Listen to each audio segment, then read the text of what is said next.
So imagine you're a company and you launch a product or you launch a trailer for a product on April Fools, like all of the other tech companies do, for a real existing product that you then go to officially launch on the worst weekend you've had probably in decades. This isn't maybe as bad as having a video titled Scumbag Asus published on your ROG Ally launch day. Fun fact, that was a total accident. All right, we got to give them a break. The product is pretty sick. The ROG Ally is performing way better than the Steam Deck at higher wattage, I will say, and has some really compelling features. It's something that I myself considered buying, especially back in April Fool's time, and Asus wasn't having so many issues. They were, but they weren't having issues like they are today. And so the one thing I want to talk about is, first of all, they did lie to us. So they basically have a Phoenix CPU, and they modified it slightly. It's kind of like a custom SoC. They call it the Z1 Extreme and the Z1, but I'm not going to go over the entire spec list. All of that is available online, and there's tons of reviews online. So I also don't have one, and after my last video, I probably won't ever get a sponsorship from Asus. Let's talk about the Steam Deck for a minute, because the Steam Deck is now a benchmark. This is like the coolest thing that's come out in the past couple of years. I know some people are more fans of the Windows version or the, like, let's say the Iron Neo for an example, which those are awesome too, but the Steam Deck really made waves. They were the best price, the best performance at the time. And as we're going into this new generation, if you want to call it that, the Asus is definitely performing better. But what is going to happen a year from now with an Asus product like that?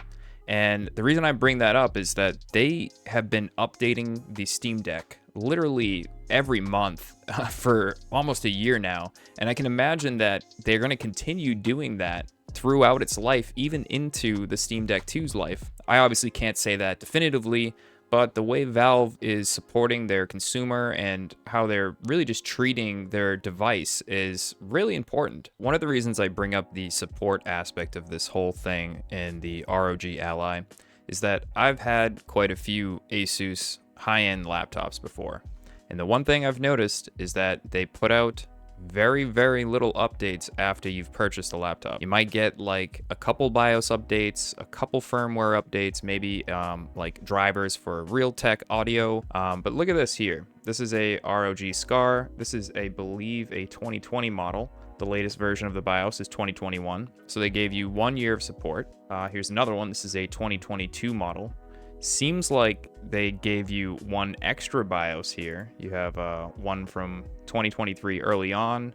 You got 03, so that was pretty recent. There's a bunch of them. They all kind of go like this. If you start poking around at their long-term support for their devices, it's not that great. Now, if we go to drivers and tools, you got 2022 on this one. This is actually, I believe, a 2021 model. Let's see what they have for BIOS. Yep, last BIOS update was 2022. So they're barely supporting some of their highest end products, and that's kind of concerning, because if they launch this ROG Ally and they only give it 1 year of BIOS updates and support, and they just kind of leave it to Windows to figure out the drivers, or AMD, you might get some weird wonky performance, or just it'll slowly degrade over time. If you check out the Steam Deck's homepage here, there's all sorts of things you can do. You want to fix your product, you want to buy a new fan. All of this is just instantly supported, which is really nice.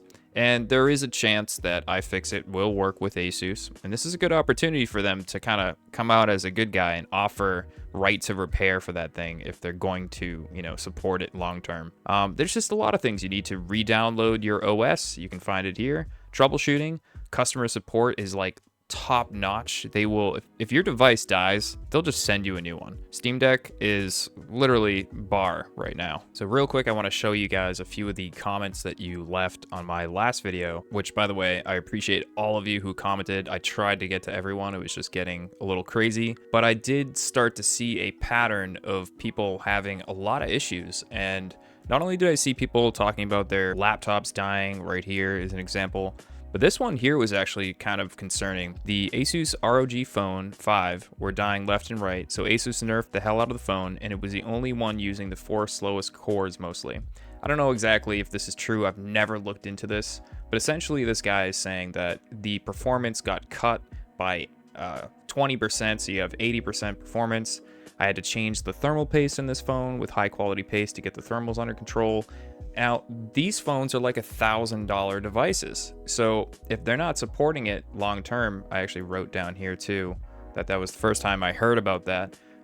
And I started to actually look into it. I went on Reddit and there was a bunch of posts about the phone sucking. So that's my main concern with the ROG Ally, is that they might not support it long term like that. So I don't want to go on a rant and keep knocking this thing, because I actually do think it's pretty cool, and I do want to see competition in the handheld space, because to be honest, I would be pretty happy just gaming on a handheld in the future. Maybe some like FPS on my main computer for like Twitch shooters, but any like, I don't know, single player games, I love the Steam Deck for, which actually brings up the grips, because the grips on the ROG Ally seem to be pretty shallow, and they're definitely going to come out with cases. I believe that D-Brand is already working on a case. I think Linus had said that. But this in its current state is just so usable. You get the extra buttons on the back. I'm not even trying to go all fanboy in the Steam Deck. I'm just trying to say that this is like the bar. They really set the bar for the standard. And it's nice to see that the ROG Ally has the 2 on the back. That's good enough for like racing games and stuff. But overall, the comfortability has been kind of like questionable online. There are people saying that it's super comfortable, and then there are other people saying that you have to hold it a certain way and it's a little weird. I think the best thing that they could do is come out and be open and honest about how long they're going to support their product. Something like the ROG Ally is different. It's kind of like a console. It's not exactly a laptop. We know what we're going to get when you buy a laptop.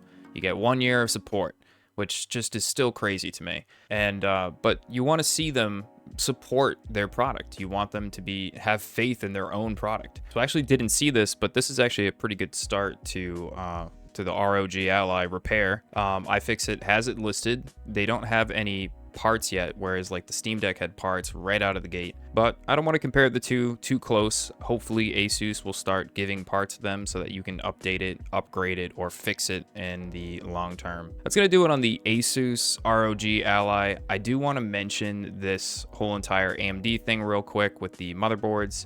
It seems like on Reddit and a few other places they have been showing that they removed the void warranty section of the beta BIOS. So what I am telling people to do, and I've already told a few customers to do this exact thing just in case, send an email to Asus. Tell them that you're going to update the BIOS, basically just to create a trail or like a track record of you saying that. Just in case something was to happen, then you'll have it in writing that you said you were going to do it. Maybe let them respond and say, yeah, okay, update the BIOS. I had one more thing I want to mention about the ROG Ally, and that is that it pretty much runs off Armoury Crate. And in the past, I have talked about this, how I believe Armoury Crate is pretty much like a virus or malware. It attaches deep-rooted into your Windows installation, and there's been a lot of people that have issues with Armoury Crate. Everything from corrupt Windows installations to trying to update it and it doesn't work. And then uninstalling it in itself is also like a whole entire process. So just keep that in mind if you do decide to buy the ROG Ally. You're going to be running on Armoury Crate. Anyways, guys, that's going to do it. Say goodbye to my cat, I guess, who just showed up randomly. And I'll see you in the next video. Peace.